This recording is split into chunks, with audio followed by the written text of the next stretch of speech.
Good morning. Welcome to Butte Mountain Homestead. I had started some barley fodder a couple weeks ago, and I did it too thick. So I'm going to start over, but I don't think they mind. Goodness sakes.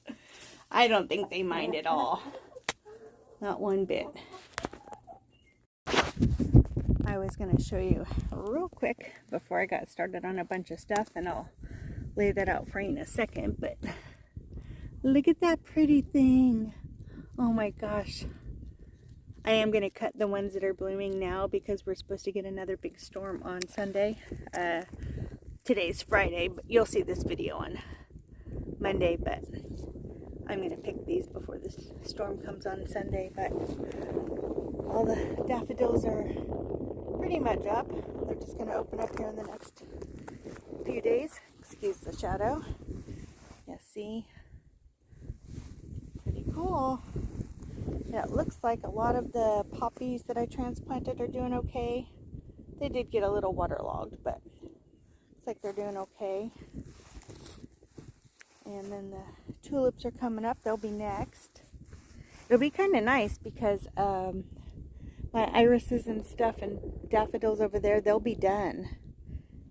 So these daffodils might be done by then too, but I'm going to try to get some things in that'll come up after that, because I want full color in here, at least in this section for sure. And this is going to be mirrored on the other side over there. We just did some spraying yesterday, so we have to wait a little bit. But and then the calendula, yeah, see all the weeds. Oh gosh. But they got sprayed yesterday. But the calendulas coming through, and that willow's got a lot of pretty leaves on it. Today I'm going to work on getting those two roses, the Ebb Tide roses. I'm going to get those planted. One goes there, and one goes right there. So, but yeah, look at all the calendula. They're beautiful. And the forsythias, oh, getting some blooms. Look at that. Okay, I'll show you up closer. Yep, they bloom before they leaf out.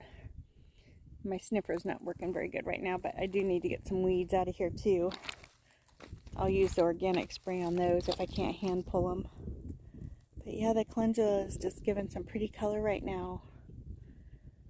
And those irises, those are coming up really good. And I noticed, I think the other day, when I transplanted the Gara, I didn't think it took, but I see some new growth right there, and right there, and right there. So I think it's going to do just fine. I'm just going to leave it alone. Yep, and I think it's going to do just fine. Yep, and get some weeds. And some of the calendula volunteered is being dwarfed out by the irises, but look at all that calendula in there. Yeah, I've been trying to get what weeds I could, and I might prune these African daisies back because there's lots of new growth in there and they're just heavy. So the centers are open. And just pull some of this in here. Let's see. I think the tulips, oh, that's a weed. The tulips that I planted last fall also are coming up. Those are the Queen Knight, I believe. Yep. Yep, and then the imposters that are in there. They just kind of sneak in thinking they're one of the group, and they're not. That's just not even hiding. And then there's a California poppy right there. That was when I transplanted last year when I made this bed. There's a Rudbeckia. Yeah, lots of fun stuff.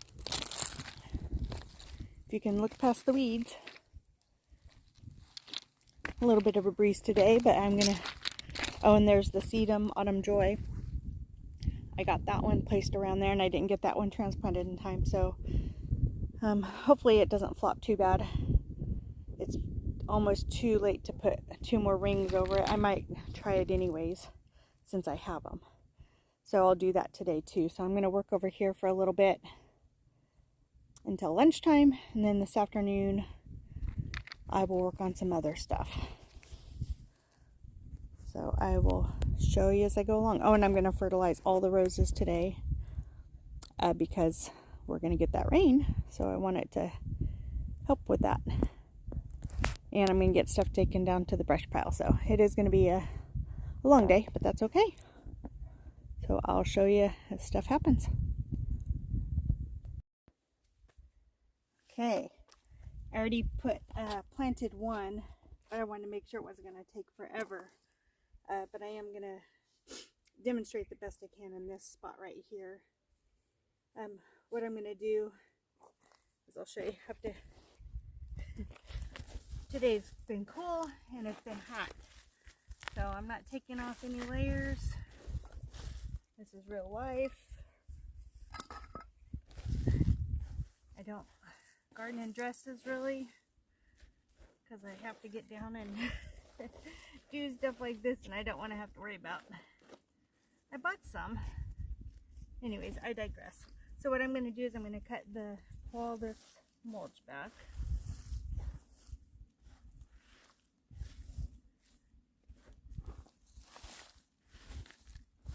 I guess I could have prepped ahead of time, but this is what you have to do if you've never done it before, and you have a row of roses that isn't that's one has died or two have died in my case, and you have to replace them. So you have to undo basically all the stuff that was there first. And I had put the landscape fabric in after the roses had been planted. So I'm just gonna cut it. I didn't bring any shears, so I'm using my pruners. Good thing I can clean them and sharpen them often. So I'm just going to peel all this back, move this out of the way.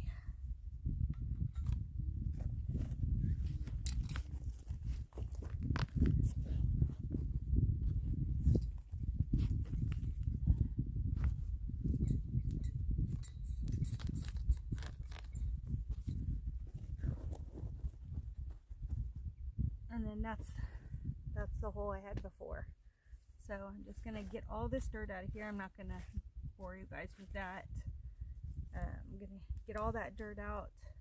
I noticed on the last batch that even though this is really clay, when I say we have clay soil, heavy clay soil, that's what I mean. I could turn that into a rock very easily. But what I'll do on this batch is one of the trees needed another little barrier around it because it's a little bit on the slope and the water was washing away. So I used it for that, and I left the worms in it. But this time I'm going to take the worms out of here and use them for some other areas, or just put them back in here. I'll just dig through it and dig them out. But anyways, I'm going to dig that hole, and then I'll show you when I get ready to take that out.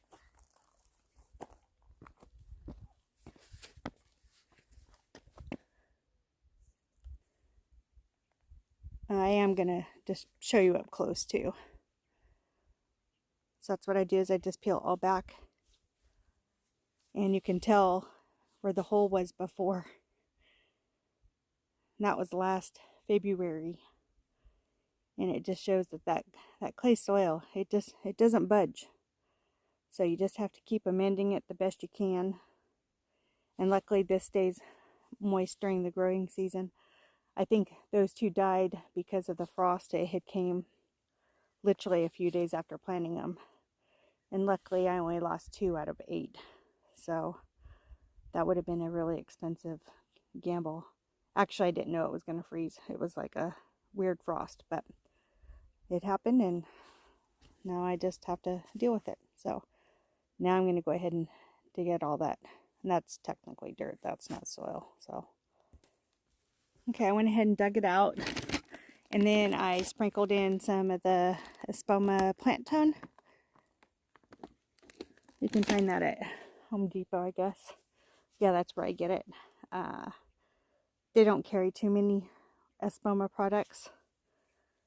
It's kind of hard because the Espoma is more of an East Coast type of stuff, but there is some, it's just not the entire line. And you can find it on Amazon, but it's not the most cheapest stuff. But so, like I said, I've got quite a bit in there. And what I had did before, for those that don't follow me on Instagram or anything, is same handle as what's on here, Butte Mountain Homestead on Instagram, is when I backfill the dirt, I mix in like 50-50 with like compost or the garden mix. And I had used that dirt that I had bought thinking it was good stuff, but luckily this wasn't a food product. And if all 8 would have died, I would have then maybe chalked it up to the dirt. But coincidentally, or side note, is I found out yesterday somebody I know, I was talking with them, and they had bought some from the same place I did, and they had the same results I did with their vegetables in their garden. So interesting. So anyways, I'm not going to say any names, but it does happen. So don't necessarily trust people that or places that make their own. Sometimes they don't know the stuff they're getting, or they're not being told that the stuff they're getting is not compromised. So what I'm going to do is I'm going to go ahead and get that out of the pot, and I am going to use the soil that came with that too. That's what I did with the last one.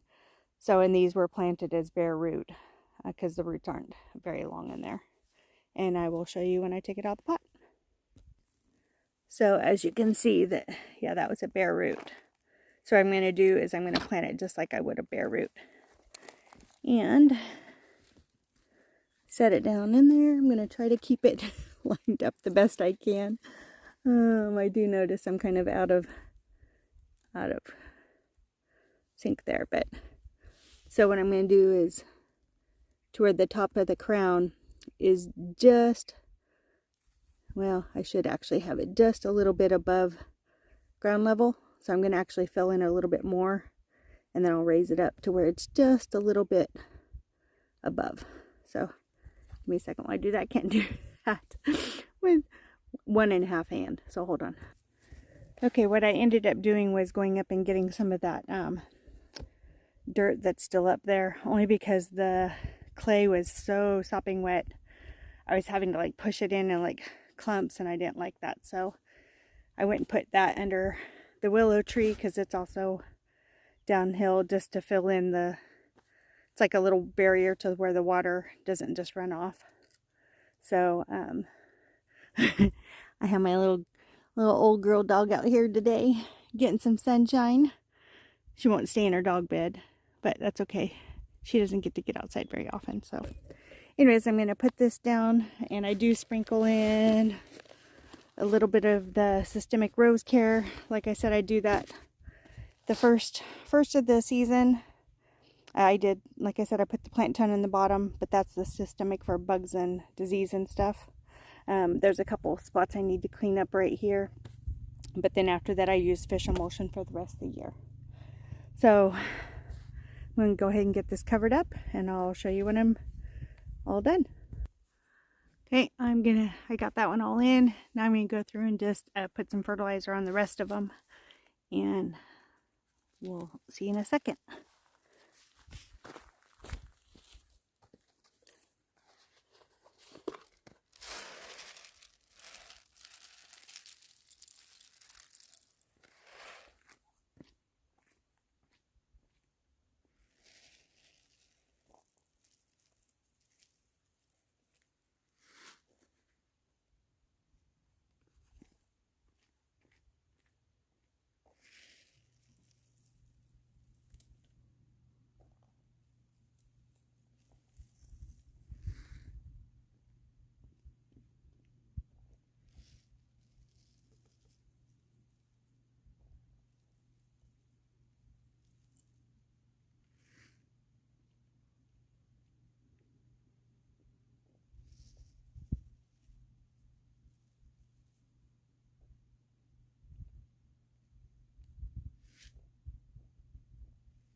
Okay guys, I'm going to go ahead and just do some more weeding. I'm not going to film that because it's pulling weeds, that's all it is.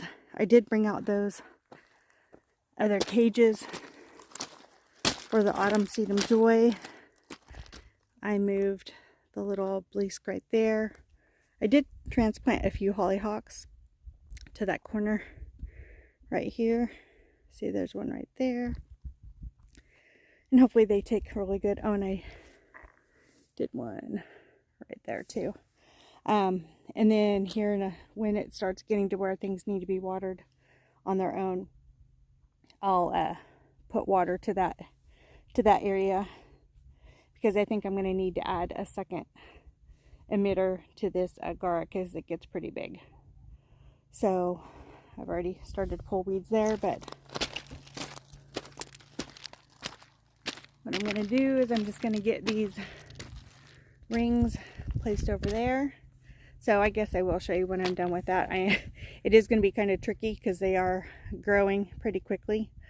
So when it's not to encompass it all the way, it's just to keep them from flopping because they get so top heavy. So let me do that real quick. Okay, there they are. They are a little bit different because they were the tops to those. But they'll be fine. That's why I left them a little high, so they could contain them where they start to get heavy. So I think I'm going to go ahead and wrap this up. I still have a lot to do. I want to get these African daisies cut back, although a lot of them are flowering, so we'll see. We'll see. There's a lot of buds on them, so I think I might leave them. It's just they're flopped and they're heavy in the middle, so but I think they'll be all right. So I'm going to go ahead and wrap this up then, and I wish everyone a great week, and thank you for watching this video.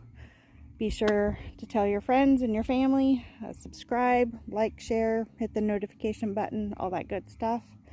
I hope it inspires you to realize you can garden in heavy clay soil, and you can garden on a very small spot or kind of a bigger spot like we have that we're developing a little bit at a time, and you have to kind of just ignore the weeds sometimes, and you walk by a weed, pull a couple of them, and eventually you get them. But I've had to learn to not get too overwhelmed. I do get overwhelmed by them, but I try not to let it get me down because there's so much beauty around it, and I'm so fortunate to be able to do that. I mean, look at all those. All that orange is free. I mean, Mother Nature gave that to me. And that was free from being transplanted. So, I mean, yeah, there's a weed in there, but I'm going to pull it. And I'm going to do a little bit more transplanting. I have some, I'll have to show you. I might do that after this, or I'll do it it'll be in next week's video. But I have some gladiolas that are a really dark purple, almost black, that I'm going to plant. The ones that are over in that area, kind of where it's kind of bare, that's the tropical peachy apricot-y colored ones, salmon colored ones that are really pretty. So I may, now that the tulips have pushed through, I may interplant on the outer edges. That forsythia right here with the yellow blooms, that's going to be a big huge shrub bush for this area. It's going to basically take up this space right here. Just right now it's in bush form, and I'm going to be able to give everything a little bit more water this year, hopefully.